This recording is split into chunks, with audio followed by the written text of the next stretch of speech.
Today on Fashion Guide, a place where the new stars shine, the Almaty pop-up store and its debutantes. What trends will the newcomers offer?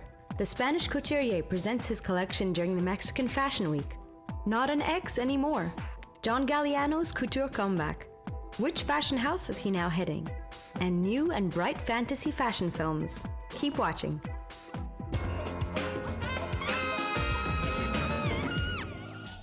Almaty hosts another pop-up store. It first occurred as an experiment, but now has become one of the most important events in the fashion arena. This temporary shop provides a place where fashion amateurs can buy designer clothes and serves as a platform where young designers can present their work. This time there were plenty of them. They aren't yet part of any fashion weeks, but they definitely can show themselves here at the pop-up store and meet their future clients. Like, for example, the young mother designing duo Leila Amadzi and Asil Rahatova. Our brand is called Suerte. It means luck in Spanish. We started in May, but the idea appeared long before that, like a year ago. And so we have been working for that period of time.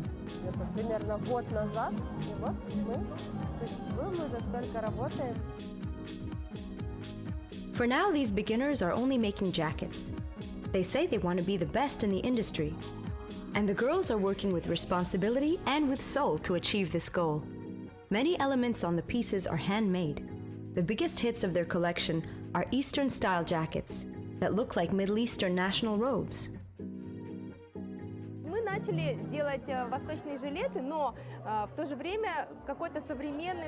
We've started to make East jackets, but at the same time, we try to give them something modern. And so we get something that looks ethnic, and people love it and buy it. And the clients give very good reviews. I mean, these are very comfortable summertime clothes. It's flax, so everything breathes, but it's also very bright and emphasizes individuality. Other young designers are also supporting this trend for Eastern motifs. Sadat Baratova used to make wedding dresses, but then she decided to find inspiration in her ethnicity and the Uzbek traditional pattern ikat.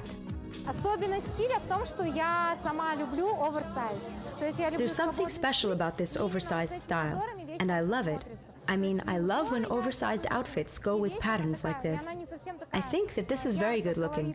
I mean, the patterns are bright and the colors are Eastern, and you can wear it every day. It's casual. I mean, girls wear it every day, but if they add some accessories, they can wear it for a special event as well. She sews her collections in Kazakhstan, but she imports the fabrics from Uzbekistan. Sadat says the pattern ikat in her clothes is for everyday style and almost never repeats. Beginners understand that for now, when a Kazakh designer finally gains popularity, it's very important to keep the brand. Honestly, I stopped at almost every table. I'm very curious because everything our designers present actually makes me want to have a look. Often when you come in, it's enough to just look once to understand that you don't like it. But here I understand that I can find something everywhere. Another trend in the beginners' collections is definitely the shine and brilliance of fake precious stone. Manshu Konusheva knows what's right. She used to design jewelry for a long time and then decided to release her own collection of clothes. And she found a way to use rhinestones and beads here too. We got used to the idea that knitwear is for everyday wear. But if we just apply some golden embroidery like that, the piece looks completely different. It is for every day, and for the evening, and for a special event too. Aliya Sultangojina, on the other hand, was inspired to decorate clothes with crystals and made it the stylistic pivot of the whole collection. Crystalline. She even decorates sportswear with the shining rhinestones.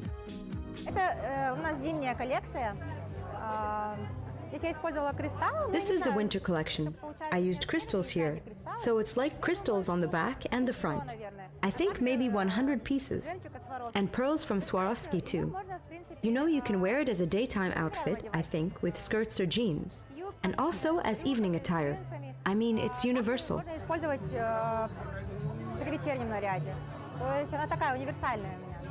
There were more than 10 new names at the Almaty pop-up store. Luckily, this is not the only platform where newcomers to the fashion world can show themselves. Keep watching Fashion Guide to see the open way competition as well as reviews of the collections by debutantes in fashion weeks in our next series. A hot fashion dish by the Spanish master with a hint of Mexican spice. The famous Madrid designer Adolfo Dominguez presented his new summer collection during Mexico's Fashion Week. His style hasn't changed, with elegant but functional pieces. He dresses his models in white blouses, chaste black pants and skirts, and long black dresses. The designer said that he found the theme of his collection when on a journey through England. He drew inspiration from the 60s, the time of the Beatles' worldwide popularity and Great Britain's industrialization. And the main thing is that all of this is perfectly entwined with his own style, urban and comfortable. I spent a few years doing other things. I got distracted, and it's not that they don't sell brand garments, but they don't have the DNA of the brand. Do you understand? By DNA, I mean I want to see our imprint on the garment as much as possible. And when that doesn't happen, I get involved again to supervise the design. I do everything with effort and work. The Mexican designer of Lebanese origin, David Solomon, presented his collection that mostly consists of red, gold, and white long dresses. He was inspired by the hippie chic movement that seems to be unique in the whole world. Designers from the brand Grifo Black showed male models mostly dressed up in jeans, black leather, and t-shirts with bright prints.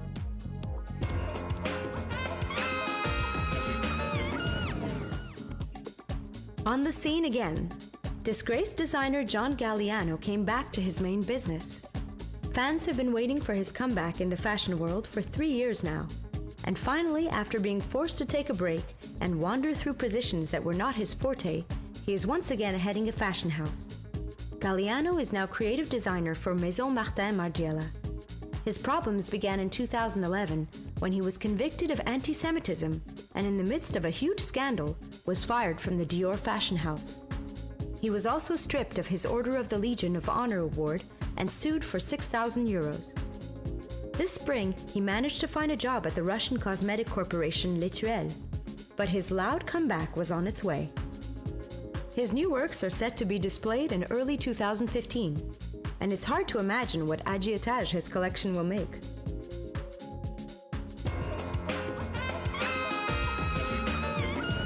The finest hour. Swiss luxury watch brand IWC presents their new collection on the wrists of famous actors and actresses. The brand also released a mini-film that contains more stars than a Hollywood blockbuster. The participants are Cate Blanchett, Emily Blunt, and Zhu Xun, also starring Christopher Waltz and Ewan McGregor. But that's not all. Top models Adriana Lima and Carolina Kurkova are also featured in the film. For the shoot, the famous company headed to Italy, in the small, beautiful town of Portofino. The photographer, Peter Lindbergh, was the one who captured the famous composition. The collection, entitled Portofino Midsize, includes 3 models in 17 variations, all decorated with diamonds. To present her new collection, Stella McCartney also chose a girl in show business, but she's not that famous.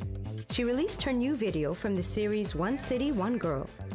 This time, the place is NYC, and the heroine, a member of the musical duet Ms. Mister, Lizzie Plappinger. The American heroine walks down the street having fun, and she is dressed in a volumetric coat, a mini dress, and platform boots. All, of course, from the new Stella McCartney collection. Videos from this series display the brand's seasonal collections and are part of the brand's campaign. Each installment features a young and beautiful girl who lives in a big city. For example, the previous video was filmed in Paris and starred French model Jeanne Damas.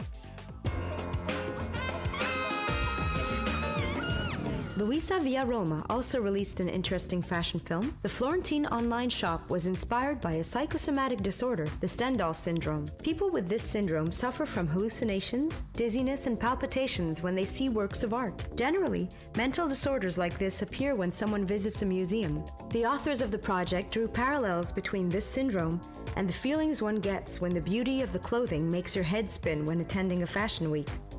The shoot took place in the main showplaces of Florence: the sculpture studio Galleria Romanelli, San Battisterio Giovanni Rotonde, Palazzo Budini, and near the famous Piazza dello Duomo Santa Maria del Fiore. The film features Italian dancer Chiara Affilani, who echoed the Florentine sculpture's poses in dance. It was directed by Clara Cullen. And that's all for today. Don't miss reports from our country's two main secular events, the two fashion weeks that took place in Almaty, only on Fashion Guide. Stay tuned and see you next time.